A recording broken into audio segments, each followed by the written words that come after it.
Jefi. I'm coming to you live from Chapel Hill. We are getting ready to vacate our home, so you'll see the bookshelf is empty. Workers are doing some stuff, just getting things going. So that's what's going on in the background. What's going on with you in San Diego? Well, I do have one quick question. When we do our intros from now on, do you still get to say you live in Chapel Hill, or are you living in a suburb of Chapel Hill? Oh, I'm still going to say Chapel Hill. So, okay, whatever. That's where I work. That's my main market. Where I work. That's what I do. That's me. Okay, so yes, Jefi coming to you live from San Diego, California. We luckily have not hit the triple-digit heat wave that our entire country is experiencing at this moment. So I'm very grateful for that. Lucky you. Yeah, lucky me. I am excited to talk about this, though. We're going to talk about bold predictions that Brian Buffini did. It was so much incredible content. Most definitely. And why do you think it's important to listen to this, Jeff? Well, I feel like our clients are always asking us these questions, these crystal ball questions, right? What's going to happen? Where is this going? And what's happening here? And the respect I have for Brian and his knowledge and research for what is actually happening in the market exceeds any other source. Yeah. So I would agree with that. It's pretty amazing. He's really good. And a lot of times people say, well, you know, are we at the peak? Are we doing this? Are we doing that? And for the first time in my 22-year career, I feel confident to say, if you are a consumer, buyer or seller, now is the time. You have about a 3-month window until the entire herd of your competition is going to be out there. And when I say that, we're going to get into this a little bit. It's going to require a refi in the next 12 months because you're going to need to do that to get your interest rate down, which we're going to talk about. But there's still going to be competition in San Diego. There's still going to be competition in Chapel Hill. And those are the only two markets that you and I are totally in tune with. Right. But if you're going to buy in the United States, now is the time. Because your competition will be less. It's going up. It's going to start going up in December. You're going to have an opportunity to refi later. And just the information that man gave us just blew my mind. So that's why it's important. Yeah, you got the crystal ball, people. You got the crystal ball, and I agree. And we're going to have a link to that bold prediction. So we're not going to regurgitate it. We're going to give more okay, how do you use this information and a little bit of key backstory. Exactly. On where the actions and the numbers behind that. I like that. So with that, I think one of the key takeaways that we both had on this is that if you think the market is going to crash, that's a really bad strategy. It is not going that direction. Yeah, it is a really bad strategy. And one of the things that Brian talked about that will be in the information we add here is we have combined people who own their homes outright plus people who have more than 50% equity are 50% of the market. So 50% of our market is so incredibly solid and so good. It's like, okay, people, what are you waiting for? Yeah, exactly. They talked about, the headlines that you see and what's going, the kind of misinformation that you get.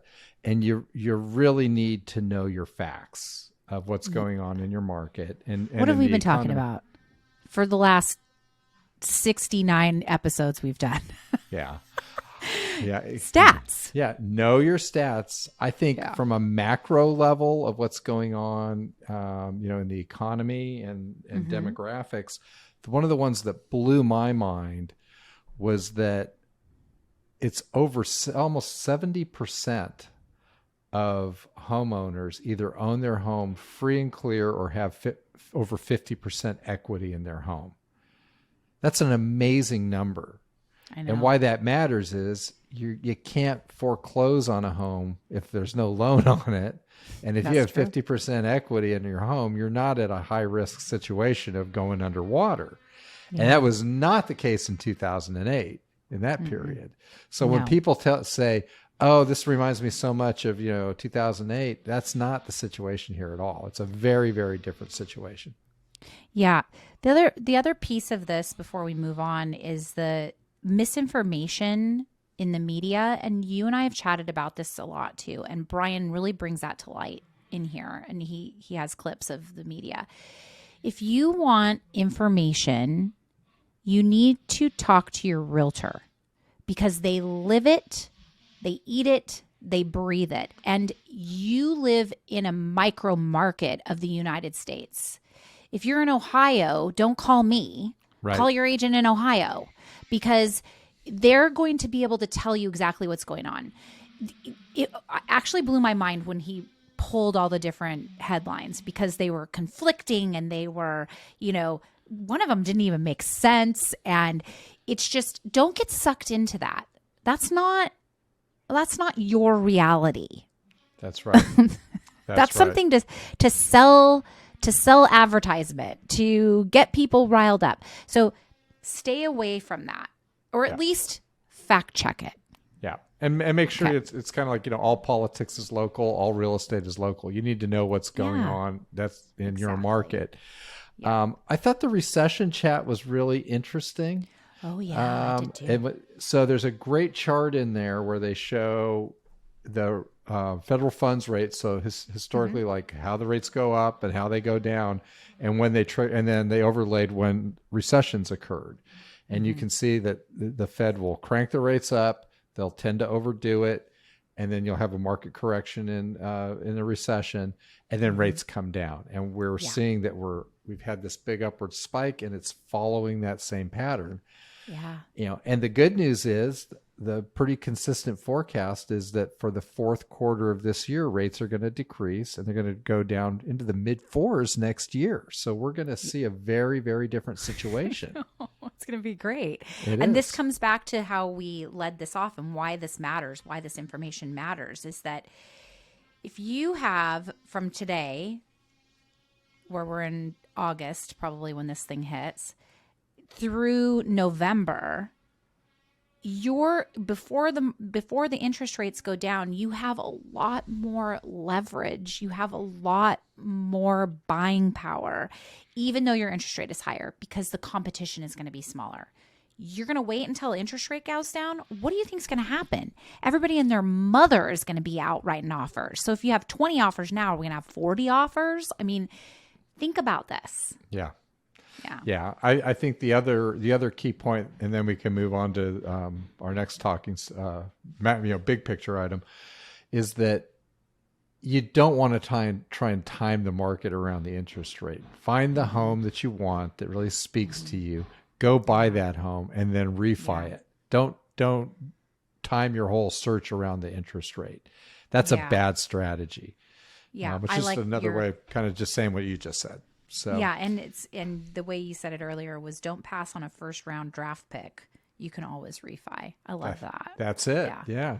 So keep that in mind. Shall we talk about demand? What are you thinking there? Sure. So again, when you read through this information, one of the things that really, really, really hit me hard is that this age group of 34 to 36 millennials is actually a larger consuming group than the baby boomers.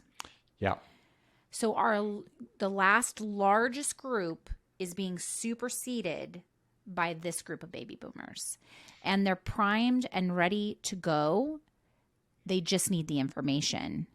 And they need human information. They don't need media information, right. Which, they do thrive in that. Millennials love that section to live in. But it's, how are we going to communicate with these people? And we're going to talk about that in just a minute.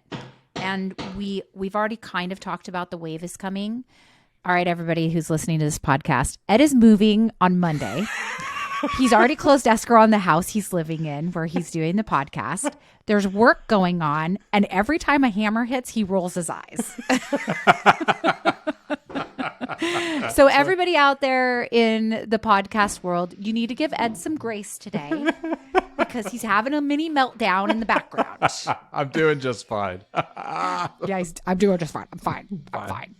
Okay. Male. That's a total man thing. I'm fine. I'm fine. No, I'm not asking for directions. Anyway, back to what we're talking about. The demand is changing. And so I'd love to roll into how you set yourself up for a strong end of year and 2024. I think that's perfect. Let's do with that. that information. So it's on you, buddy. Okay, yeah. So You I and think the it saws starts and the hammers. You have saws and hammers. No biggie. Educate your buyers and sellers. I think that's number one. Is you want to set yourself up for a strong 2024. The time is now. Hopefully you've had a great summer vacation. You're going to go, or you're going on your great summer vacation. Yeah. Come back tanned, rested, and ready. Get out there, talk to your people, call your people, hold your events, and educate them on the wave that is coming and how the rates are going to change. I think that's a really biggie. I do too. And this comes back to this whole knowing your numbers thing. And this is just a reoccurring theme through this entire piece of information through all of our podcasts. If you know your numbers, you can educate your clients. If you don't, you're just going on airy-fairy whimsical things. The numbers do not lie. That sets the tempo of what's happening in your market, and you need to know them. Not only do you need to know them, though, you need to communicate those with your tribe, with your people, with your database. They need to understand it. And the more you talk about it, the easier the flow of talking about it happens, and the more value your database gets. Yeah. No, I totally agree. And, we tend to be the old school, calls, notes, and pop buys and doing those in events, but it's also on your social media too. Those are the types of posts that you're going to want to have about talking about, what the forecasts are, what the demand numbers are. There's a lot of good material that you can leverage through that channel as well. I think also it's like you want to make sure in your business that you've got the systems and the staff ready for this big surge in demand that's coming. That's going to be really, really important to be able to do that. So, take a little bit of time and reflect and say, what do I need to shore up? What do I need to do? How am I going to handle if I'm on the listing side, I got 20 offers. How am I handling that? How am I running the show? And who's helping me staff that? Yeah, that's an important one. And I think this piece, if this piece is overlooked for us in our business, whether you're a lender or you're an agent, you're going to miss a massive opportunity to serve your clients, a massive opportunity in business. So that whole reflection piece, and we're going to do a podcast on that too, coming up. But it is, are your systems working? What can you do to elevate those systems? Where did you stumble and fall in the past that you can now preemptively get under control before this next surge happens? And do you have the right team together? And team doesn't necessarily mean, you and a team member that's a realtor, but are your assistants in place? Are your transaction coordinators in place? Is your lender in place? Do you have the same philosophy of business? Because when people get busy, stuff slips through the cracks. And if you let it, you're going to miss this opportunity. That's right. What are your follow-up systems? How do you communicate with your clients? How are you setting those expectations? I love the transaction coordinator piece as well. If you don't have that in your business, that's a game changer. I fought it for a long time. Like most things, I fought it for a long time. And then when we switched over, I don't know how we did it without it. It's just such a better experience for the client. So it's a better experience for you, and it's a better experience for the client. Yeah, it just is. It just is. Yeah. So I'm going to ask you a real direct question on this, and then we'll log it out. Okay. What are you going to do in the fourth quarter? You get back from vacation, so you didn't see this coming, to implement this. Do you have an event coming up? What are you going to do? Okay, well, Joe and I have an event. We're doing a Padres event, and that'll happen right as soon as I get home, which will be great because I'll be able to touch on a lot of my people who I didn't get to see for my soccer event. So there's number one. And number 2, I am going to be making a commitment to talk to more people in fourth quarter than I have the entire year. I mean, voice to voice. Yeah, that's awesome. And, Yeah. and I'm doing the same. I'm not doing the Padres, but I'm going to be doing a National Dog Day event, just a little more casual than the last Dog Days of Summer fundraiser I did. But it will be getting people together at a brewery and having their dogs come out. It's August 26th. That's National Dog Day. Heard it here first. 8/26 Dog Day. That's right. So we'll be doing that, and I'm likewise committed to reaching out and calling all my people. And to be honest, on my last coaching call, I got called into the woodshed on that a little bit because of all the distraction with buying and selling the home. Yes. And I came off a 2-week vacation, right? So I'd had an event prior, so I had my shred with Ed that covered me. But I need to be doing my daily calls. So I'll be doing that too. So okay, I know we're wrapping this up, people, but I just heard loud and clear, if you don't have a coach that pulls you into the woodshed, you need one. Yeah, you do. You'll drift. You'll drift. You need, and even with you and I, how we have check-ins with each other. That was loud.